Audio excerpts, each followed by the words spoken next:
Happy New Year, everybody!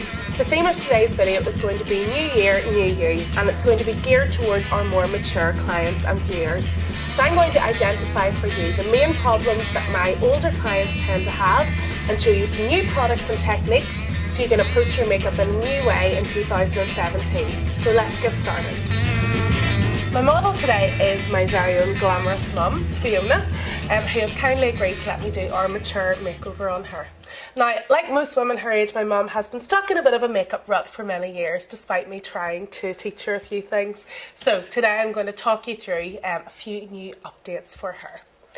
Before we started the makeup process, I have hydrated my mum's skin with the No. 7 Restore and Renew cream. This is amazing for mature skin. It really plumps and hydrates the skin and gets it ready for makeup. So that has settled into the skin and we are ready for our primer. And this primer is perfect for the older client. So this is a green primer, which is from Pur, which you can purchase in Marks&Spencers. So the green colour may be a bit shocking, but what it does is it neutralises redness in the skin. And as we get older, our skin does tend to show a bit more colour. It becomes a bit thinner, so our veins and capillaries come through a little bit more, which gives us redness in the skin. And rosacea can be quite common in older clients as well. So the green just neutralises that red colour and gives us a more neutral base to work on when it comes to applying our foundation. So just applying it with my ring finger to any areas of redness, which generally is the nose, the cheeks and the T-zone.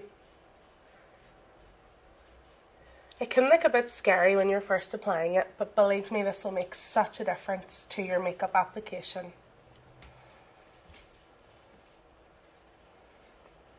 Because this is a primer and not a moisturiser or part of your skincare routine, you just want to set it on top of the skin. We're not rubbing it in and just patting it onto the surface, and we still want to see that product, so it's doing its job. We're not rubbing it in until you can't see it anymore.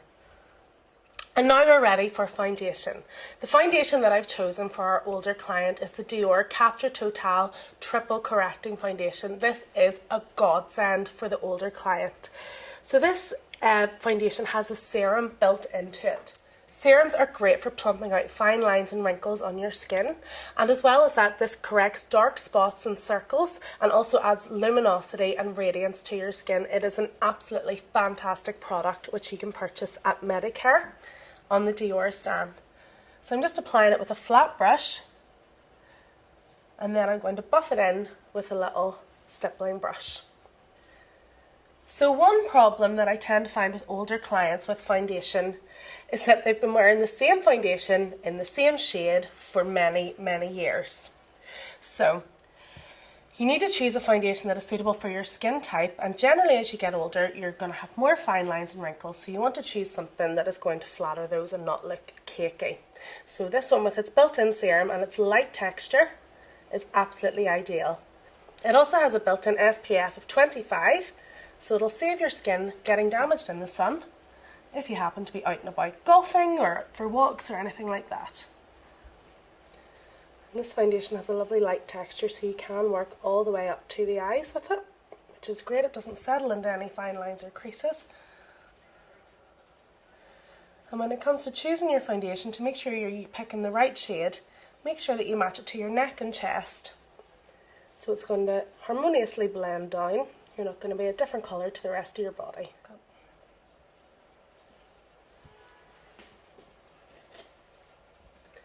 So our foundation is done, and now I need to set it.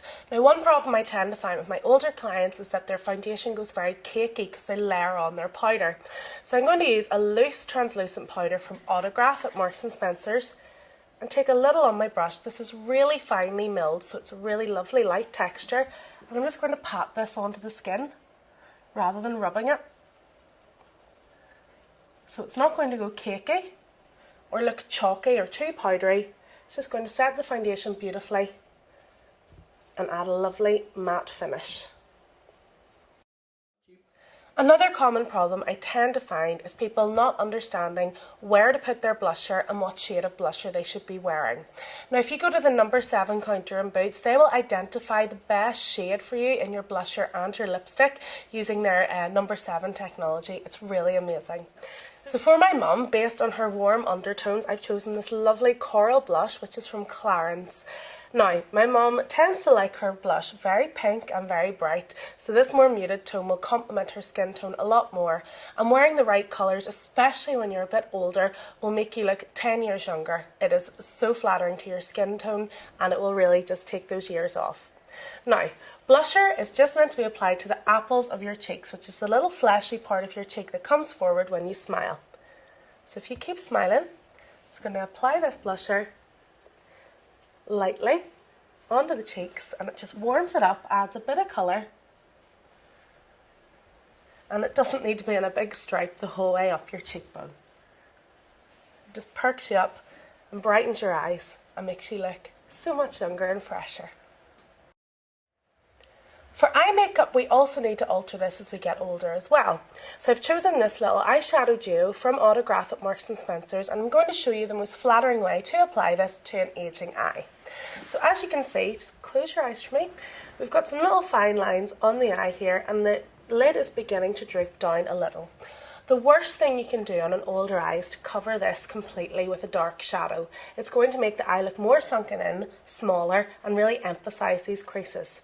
So what I'm going to do is take this light, sort of luminous shade from Autograph and apply this all over the eye, right up to the brow bone. Now if you open your eye and look straight ahead, what I want to do is give the illusion that this outer corner of the eye, which is beginning to droop, is being lifted up. And I'm going to do that using the darker matte shade in the Autograph duo. So I'm taking just a little bit of that colour onto a pointed blending brush, and with my client looking straight ahead, I'm going to create the illusion that this part of the eye is being pushed backwards using this dark matte shade.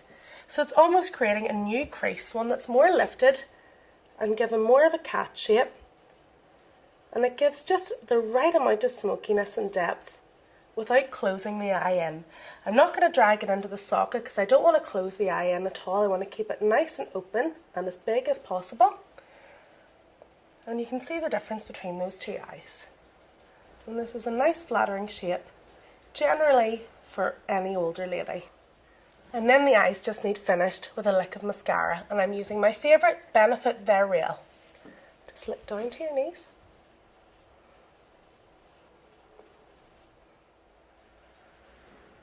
Now, one thing that I always find kind of scares my older clients is the idea of eyebrows. I know when my mum was younger, she certainly never would have drawn her eyebrows on, and this is quite a new fad, and it's one that can be taken quite to the extreme these days. Eyebrows can be very big, very heavy and painted on looking, so we don't want to scare our older client who's used to her natural brows.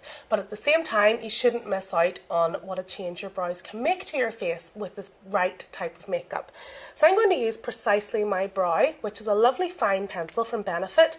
The tip of it is really, really fine, and you'll be able to get a nice natural finish to your brows. So I'm going to start by using the spoolie end of the pencil by brushing the brows through. And as you get older, your brows can become a little more sparse, and they may not grow back as well as they did when you were younger. So they may just need a little bit more time and attention, but this will make such a difference to your overall makeup look. So I've chosen a shade that is very close to your natural eyebrow shade. We don't want to go too dark and scare you to have them looking too false. So this is shade number 3, and I'm going to lightly sketch in a few brow-like strokes and just go over the shape of the natural brow, tailing it off nicely. And this is really going to frame your face so nicely and make your makeup just look more polished and complete.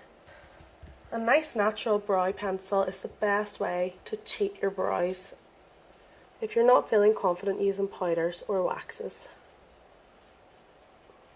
And then to make sure the product is well distributed and that the brows look as natural as possible, we'll brush them through again.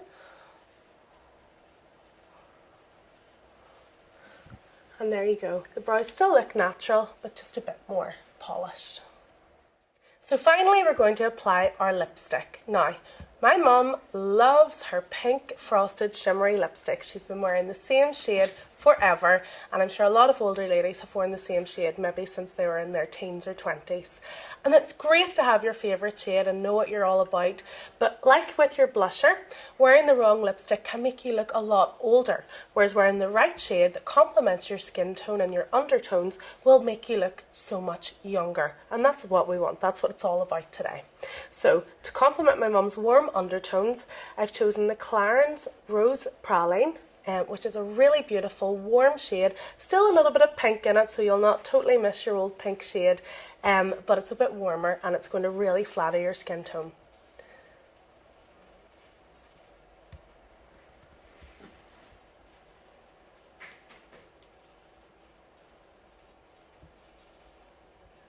And just open your mouth for it.